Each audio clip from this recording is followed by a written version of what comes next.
Pas lagi di jalan lagi mau ke kantor itu, ibu tadi kelihat bapak itu tadi ketemu lagi depan perpus tadi. Dan reaksi ibu tadi, lah Pak, ada apa Bu? Lah bapak tadi kan di situ. Lah aku dari kantor kok katanya. Jadi siapa yang duduk depan WC tadi?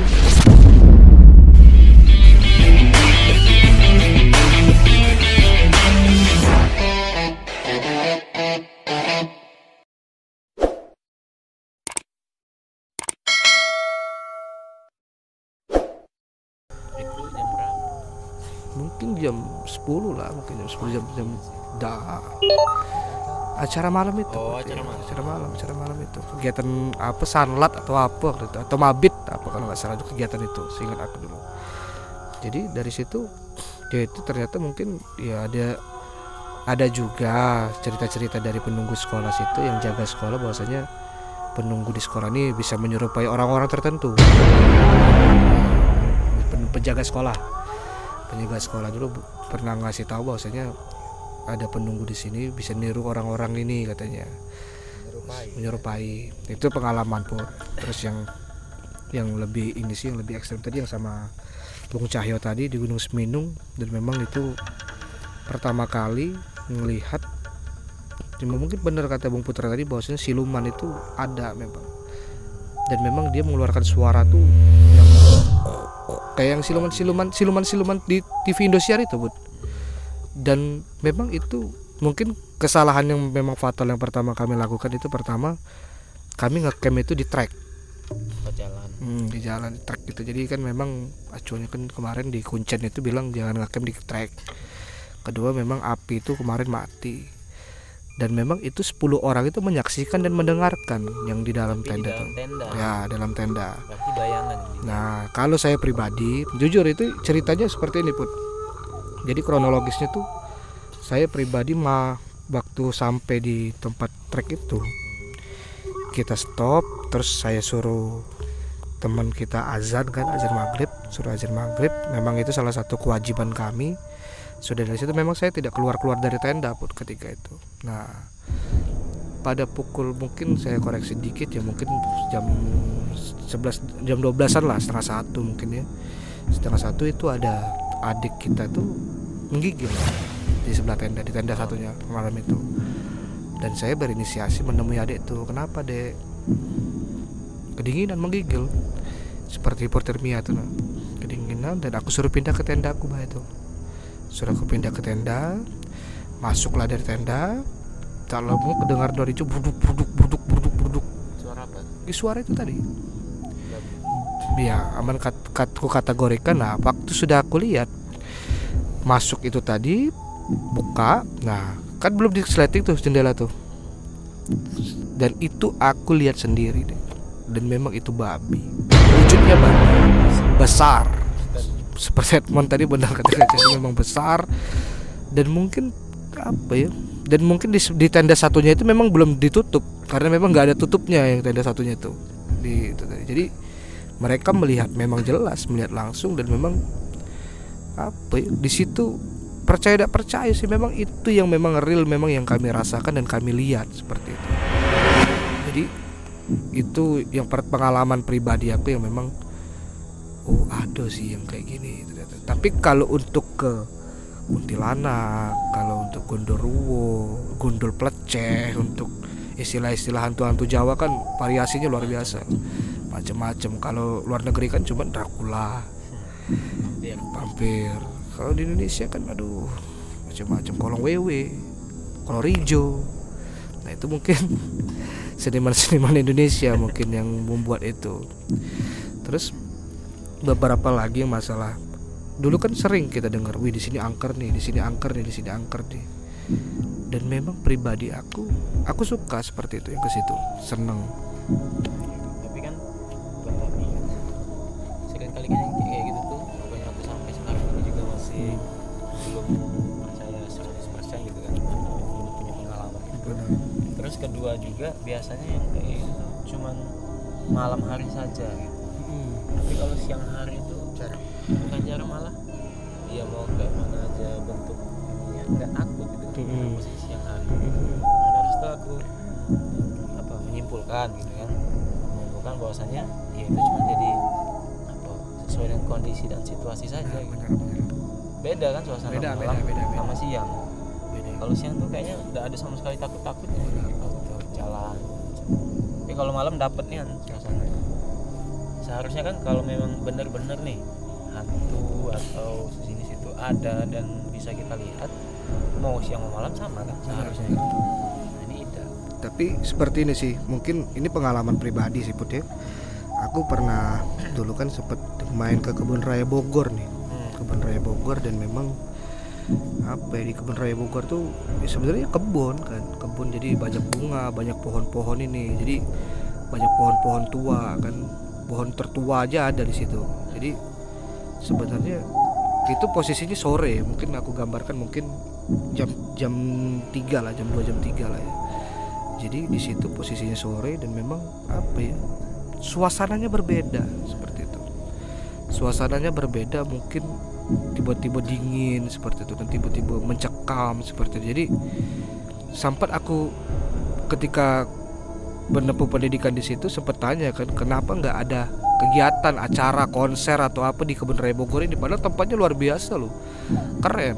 Dan memang ternyata dulu pernah sedikit cerita sih dari teman situ, bahwasanya dulu sempat pernah ngadain acara di situ, konser lah kita anggap. Dan memang kenapa nggak pernah diadain lagi, karena memang tempat itu waktu negakin tenda, waktu cek sound ya, tenda panggung itu tiba-tiba ada angin kencang sampai tenda tuh rubuh, posisi belum pelaksanaan, baru masang panggung, baru masang ini. Dan memang itu posisinya bukan malam hari loh, siang. Tapi kan itu mungkin ya memang badai. Mungkin kan, tapi mungkin badainya cuma di situ saja, seperti itu logikanya. Itu yang logika yang di luar nalar yang belum sempat aku terima sih. Banyak macam-macam pun sebenarnya. Tapi pada dasarnya pesan aku untuk saat ini yakin itu ada, tapi untuk takut sih jangan. Kalau yang untuk variatif seperti Gondoruo, Kolong Wewe, Jenglot, nah seperti itu. Jenglot itu kayak mana sih?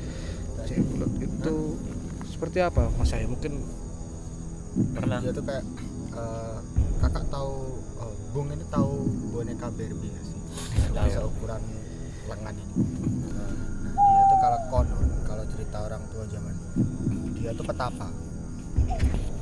Jadi dia tuh petapa, terus habis itu kayak mencari ketenangan. Jadi meditasi dia. Boneka bayi. Jadi semakin kalau semakin kecil ukuran jenglot itu, dia tuh semakin tua katanya. Dia punya gigi taring panjang, terus habis itu rambutnya itu juga panjang, badannya kecil, mukanya serem. Soalnya jenglot itu belum pernah ngeliat di film horor Indonesia. Sudah ada. Pernah ada film jenglot itu. Oh, ada filmnya sebenarnya. Udah ada, saya udah pernah nonton, tapi kalau judulnya tuh udah lupa saya, tapi Jenglot ada judulnya. Tapi hantunya jenglot. Jadi dia tuh kayak baru denger ini soalnya nih, dari Evan tadi nyinggung terus jenglot.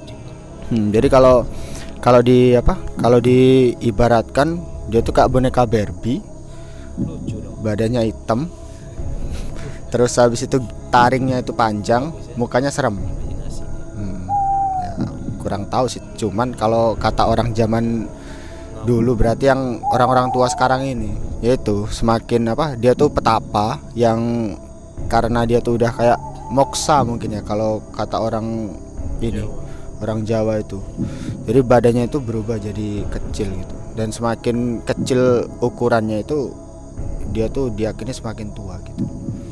kalau misalkan dibedah satu-satu ya, seperti Gondoruo kah itu, seperti Gondol Pleceh ya. Gondol Pleceh itu apa lagi itu? Gondol Pleceh itu Pleceh.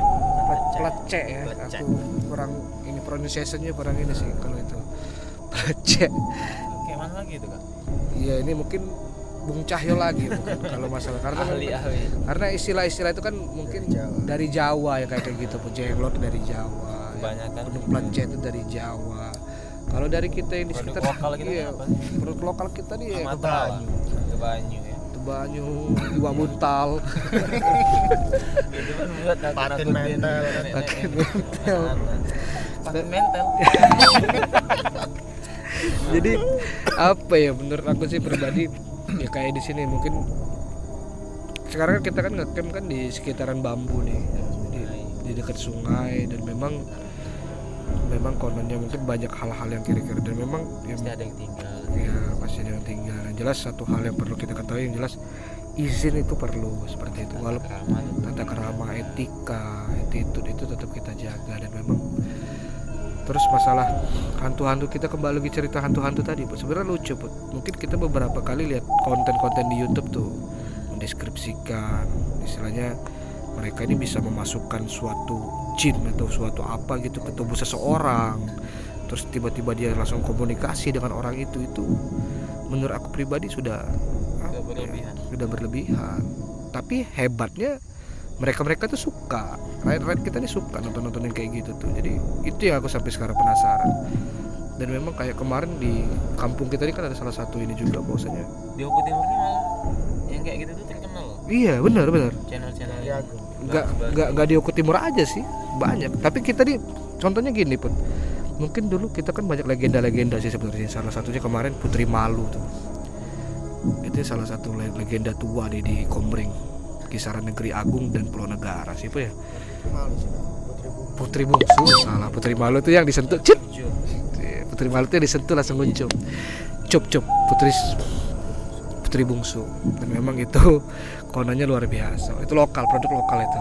Putri Bungsu. Iya, Putri Bungsu produk lokal. Terus apa ya, Gua Putri itu ada juga kisah-kisah ininya mistisnya. Dan memang banyak sih, tapi sejujurnya aku pernah mengunjungi, belum tentu suatu hal misalkan kayak di SMP aku dulu dekat kuburan di SMP aku tuh.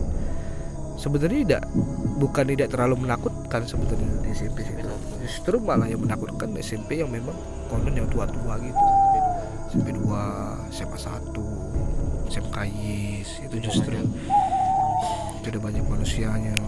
Itu yang mungkin apa, jadi pada dasarnya semakin tua itu dan memang semakin tidak diurus juga pasti ada di situ Pun. Kalau ini sih Salah satunya mungkin yang paling dekat dengan tempat kita sekarang. nah PGRI. benar PGRI ya, mungkin nanti besok di review aja sama Bung Putranya mungkin. PGRI langsung subuh kan, habis sholat subuh langsung ke situ. Jadi intinya itu sih Put, mungkin Oke lah. kurang lebih pengalaman. Terima kasih sudah berbagi teman-teman.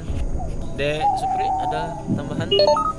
Mungkin Kenapa lagi Bung Putra ya? Tahu lagi. cukup sih kalau dari saya pribadi sudah paham sih sebenarnya kan. Kita punya pengalaman masing-masing dan punya cerita masing-masing. Dari situ kan kita punya sikap kan. Bagaimana kita bersikap. Tapi pada intinya saya tangkap di sini ya, kita percaya dengan makhluk lain selain manusia yang mungkin tidak bisa terlihat kan. Nah, tapi dengan hal yang semacam kayak genderuwo, kuntilanak, pocong itu lebih kepada imajinasi manusia gitu, kita sepakat kayak gitu ya. Sepakat dari sisi kita. Karena memang kita nggak pernah menyaksikan langsung mata gitu kan. Yang kita lihat tuh cuman ya tadi kisah-kisah kayak ada babi tadi gitu kan. Terus lagi suara-suara yang hal sifatnya tuh bukan tampak indera penglihatan gitu kan, tapi malah ke indera perasa apa ya, hati gitu ya, dan nggak enak gitu ya, gitu aja cuman. Nah ini sudah sih kan, ada apa lagi nih? Kita mau coba eksperimen di sini. Mungkin Dek Supri berbareng.